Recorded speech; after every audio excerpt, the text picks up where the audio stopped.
Hello, it's Walter, and today we're going to talk a little bit about variety in exercise and a couple reasons why we might want to explore some variety in our training.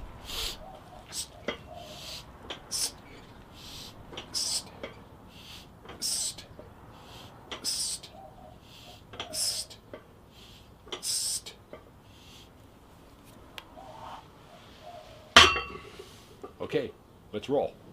There's a lot of different reasons why a person might actually want to add a little bit more variety to their training. Some people get stuck on a certain method of training because, for whatever reason, they feel that's the best way of training.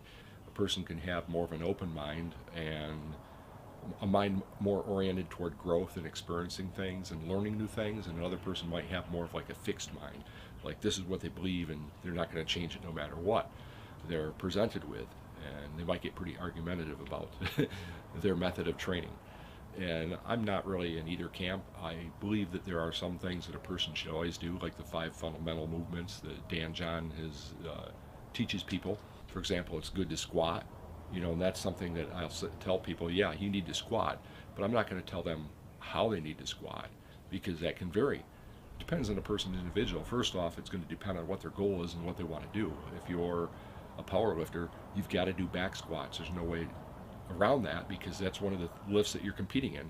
If you're in Olympic lifting, well, you might not do a ton of back squats, but you're going to be front squatting because when you do a clean and you drop under the weight, the only way you're going to stand up with it is to do a front squat. So in that case, you kind of want a fixed mind. If you're an Olympic lifter, weightlifter, and you're going to compete or get serious about it, you've got to do front squats.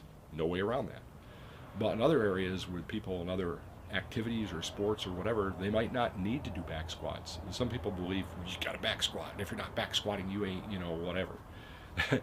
But it's not true. For individuals, they might add variety just because they want to expose themselves to more things. So it can improve your capabilities. And you want more all-rounded capabilities, we might say, then it behooves you to branch out and add more variety to your training. Now, in one sense, I'm a proponent of having a set group of exercises that you always do, and there's a reason for that, and then adding variety on top of this, or kind of meshing the two is a better way to put it. For me, having variety in my training has helped me a lot with my work and even with playing sports and doing outdoor activities. I remember years ago, I grew up in New York, out in the country, and I would use whatever I had to train with. And I started learning how to ski when I was like in 10th grade, but I didn't go skiing a lot.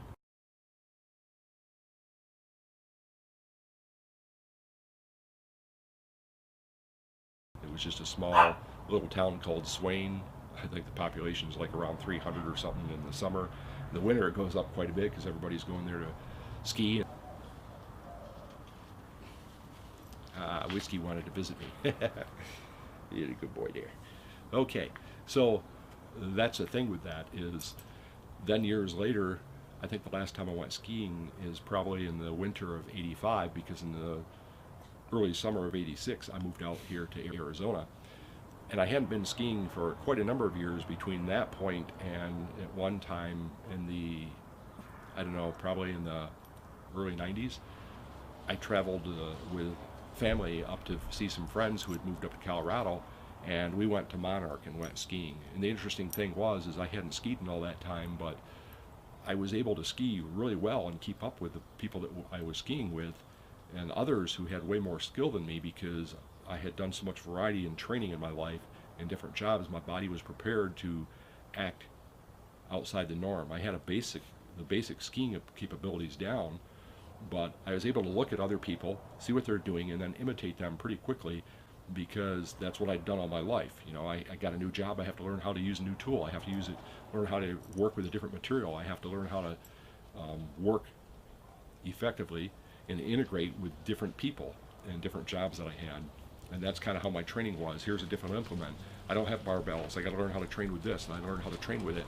And then after a while, what happens is you learn how to adapt to your situation more readily. You learn how to look at what you have, and if you don't have exactly what you need, you learn how to improvise with what you do have.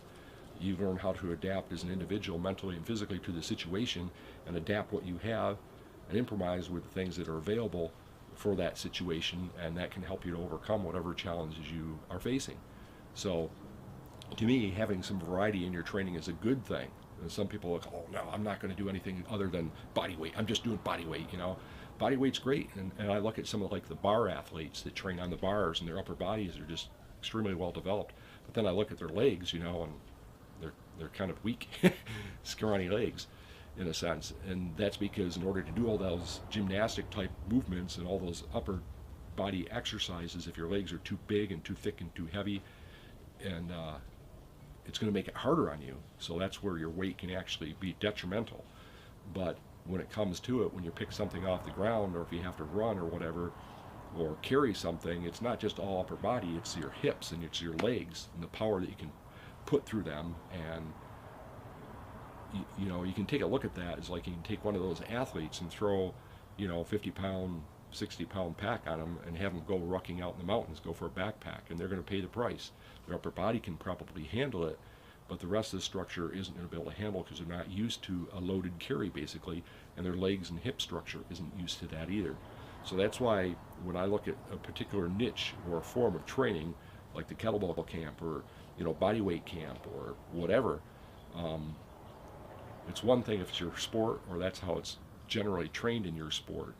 But outside of those certain areas, most other people are going to benefit from having a lot more variety in their training. Doesn't mean you do away the basics. You always keep them there. But variety is a good thing.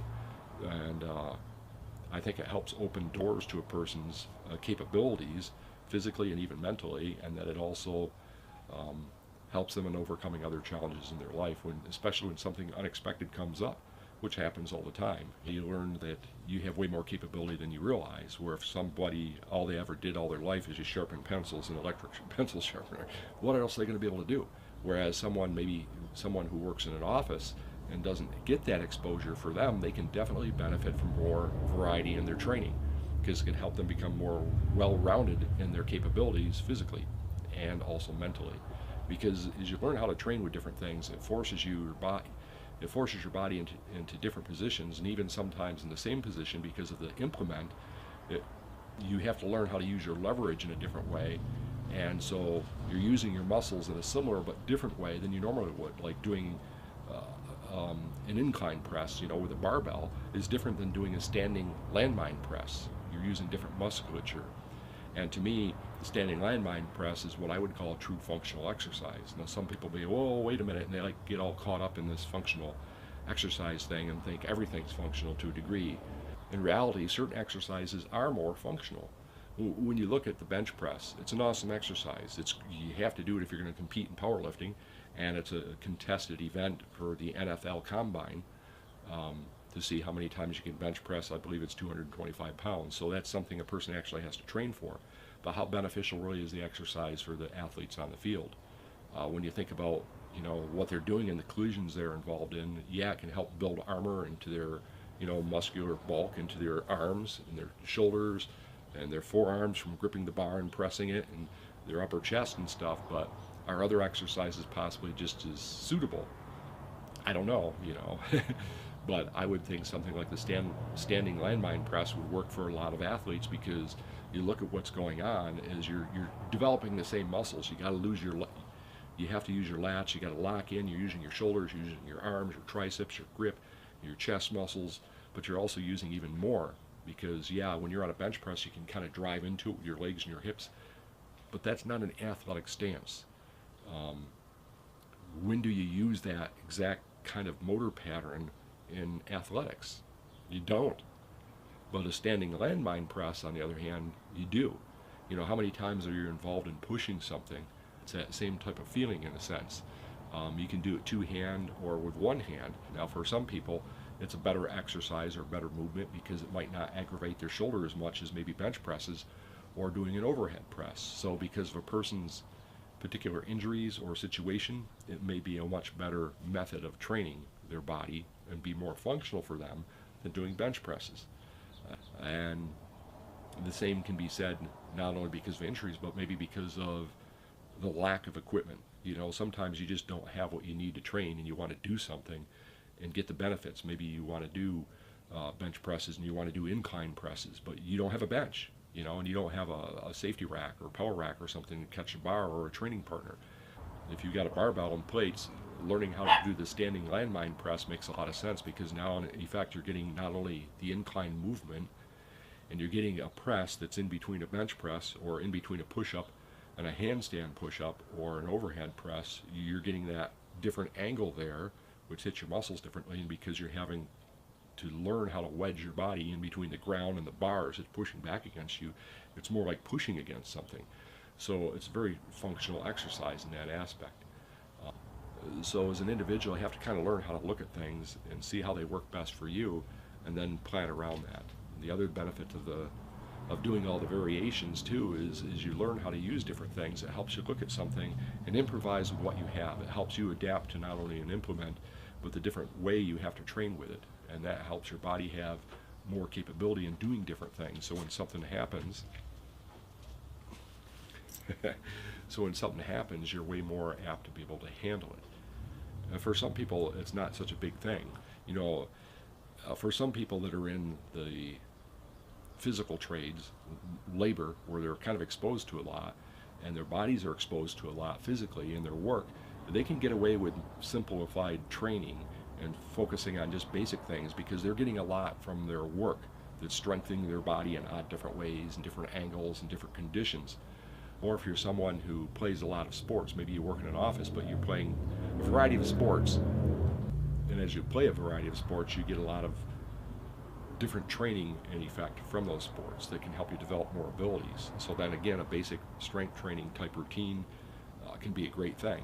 But if that's not you, maybe you work in an office and you don't play a lot of sports, you don't have a lot of outdoor recreational activities you do because you live in the city or the suburbs, and you want more than just like some body weight training, or you just want more than just, you know, powerlifting or Olympic weightlifting, and you're not competing in those things for whatever reasons, and there's nothing wrong with that, then putting more variety into your training could help you develop a more all-around athletic type capabilities. So there's a lot of reasons, and good reasons, for adding variety to your training, and we'll talk more about that in videos ahead. And we're actually going to take a look at the standing landmine press in much more depth in another video later on too. So don't worry as if sometimes as we're talking here or I'm demonstrating something, it may be like, well, I need more information on that. Well, that information is going to be coming. This is just more general, looking at different things to help a person maybe determine what they might want to do in their training and where to go from there, because there's so many things out there. How do you filter through it all? If you don't hire someone to do a program for you, what do you do? Especially if you want more all-around capability and you don't want to be pigeonholed into one thing. I'm not a pigeon, so I don't like that. Anyway, this is Walter.